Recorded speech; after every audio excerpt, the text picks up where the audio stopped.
Canada, an eco-activist tried to damage a $10 million painting by Pablo Picasso. He did it because he believes the government spends too much money on art. Vandalism at one of the world's most historic sites. Climate activists spraying orange powder paint all over Stonehenge. Is this helping or hurting the cause? Let's talk about activism. Activism has shaped human history. Great activists changed how we see the world and contributed to massive social change. Today, many activists are doing important work. I know quite a few of them, and I respect what they're doing tremendously. But there is a problem.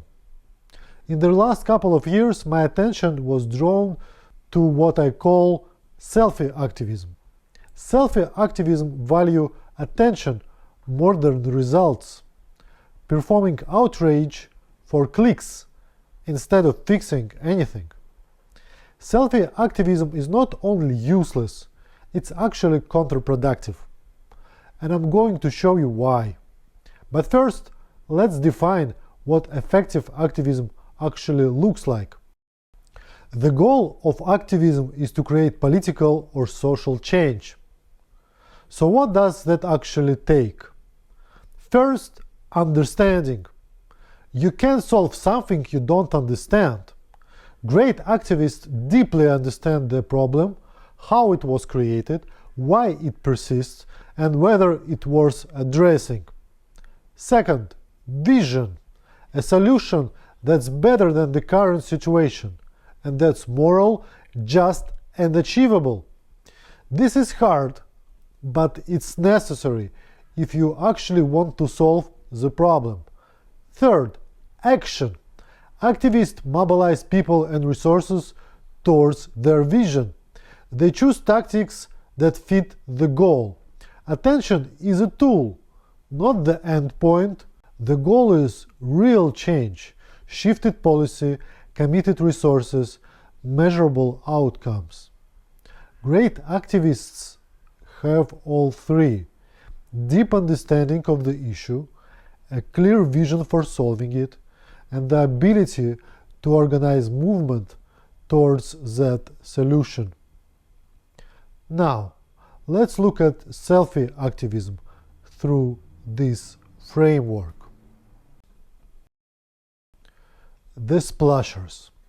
The splashers are people who throw paint or food on art, usually to protest climate change, but sometimes for other causes. Recently, a Columbus painting was damaged in the act of protesting against colonialism. Let's analyze this through my framework. Understanding. Basic. The best they can do is the name a problem. There is a climate crisis. Okay.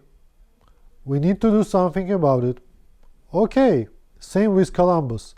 Fuck colonialism. Cool, but not deep. Vision. No solutions are proposed. Climate change or colonization are bad. And then what? Splash more paintings? How many paintings should be splashed until climate change stops? There's no theory of change. Organization. They're good at capturing attention and creating media coverage. But you might argue that drawing attention is sometimes useful. The problem is that the evidence shows these tactics backfire. A University of Pennsylvania survey tested reactions to Art Attack climate protests. Results: 46% said their support for climate change cause decreased, only 30 said it increased, and 40 reported no effect. Notably, telling respondents that artwork wasn't damaged did not change responses. So, this tactics fails on all counts. It shows no understanding, proposes no solution, and most importantly, it makes people less likely to support the cause. The only outcome, attention for the activists, and a net negative effect on the cause they claim to support. Which brings us to the next example, the Gaza flotilla. A recent convoy of boats organized by activists to deliver humanitarian aid to Gaza. Let's test it against the same framework. Understanding the problem. Greta Thunberg, who was a part of the flotilla, posted an image of what she claimed was a starving Palestinian man to illustrate the humanitarian crisis. That's not a Palestinian. That's Evayatar David, an Israeli hostage. Hamas filmed him being forced to dig his own grave. Imagine using photos of starving Holocaust survivors to support Nazi propaganda about Germany being oppressed by the Jews before World War II. That's how backward this is. That's the level of understanding we are dealing with. If you can't tell the difference between a victim of Hamas and a victim of Israel, you don't understand the conflict. And speaking of understanding the conflict, did any of them acknowledge why this war started? October the 7th, the massacre and the hostages taken that day? Did the flotilla call for the release, condemn Hamas? No, because they don't see Hamas as a terrorist organization. They see them as a liberation movement. If you can't acknowledge what caused the war, you don't understand the conflict. Here is more proof. They had three legitimate options to deliver aid.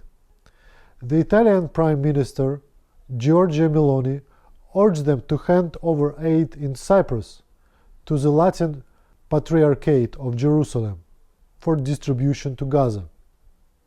A respectable, accountable actor.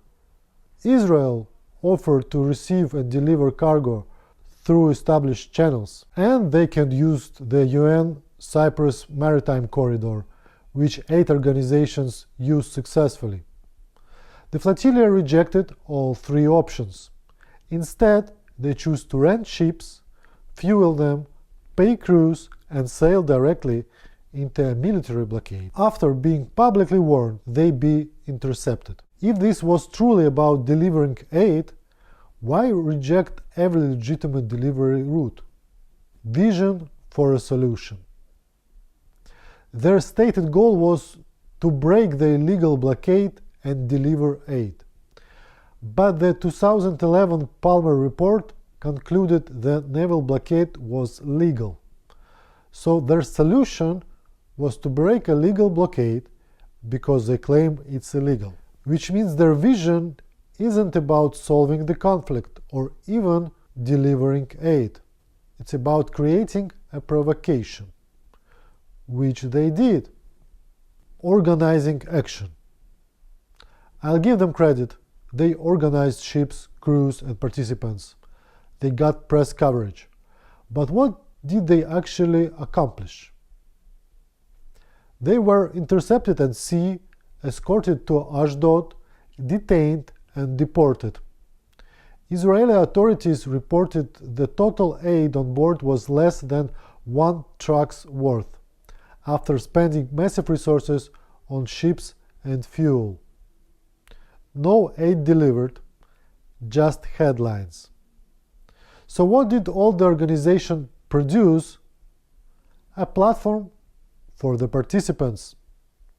Again, maybe attention is a way to solve a problem. But what did they do with that platform? You can see quotes from flotilla participants. Most of them are calling Jews Nazis, monsters, and other things. There's a lot of Nazi labeling today, which completely dilutes the meaning of that term. And here we see a vivid example of that. I've heard their claims about what Israel did in detention, without any proof of actual harm. Whatever took place, the Nazis did infinitely worse than name-calling and ridiculing frog heads. Let me put that in perspective. The Nazi caused approximately 75 million deaths, 3% of the world population at the time. 1 in every 33 people on Earth was killed by them. Comparing detention to that is obscene. But let's focus on one particular clip from Sarah Wilkinson, another flotilla participant. What happened to us over the last 3 days was I've learned the Israelis are not human. They have hands, they have faces, but they are not one of us. They are monsters. This is the exact same dehumanizing rhetoric the Nazi used. Compare what she said to actual Nazi propaganda. The Nazis used the term Untermenschen, subhuman. They claimed Jews looked human but lacked human moral qualities. An SS pamphlet from 1942 called Der Untermensch stated, "Not everything that bears a human face is the same." In a children's book from 1938, "The Jew is not a human like us." This type of dehumanization is documented as a direct precursor to genocide. The same tactics were used before genocide in Rwanda, in Armenian genocide, in Myanmar, among others.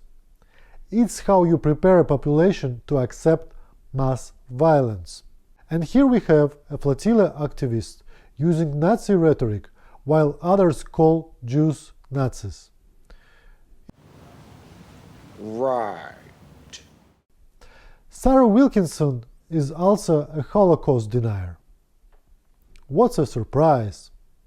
And the other flotilla participants?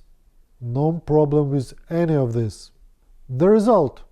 No understanding, no real vision, no aid delivered. Just burned resources, headlines for activists, and a platform for hate speech. They didn't help Gaza, they fueled the conflict while legitimizing Nazi rhetoric. This isn't activism, it's a dangerous provocation disguised as moral virtue. Conclusion: selfie activism hurts the causes it claimed to help. Real activists exist. Back them, not the attention seekers. Understand what you're supporting. Thanks for watching. Peace.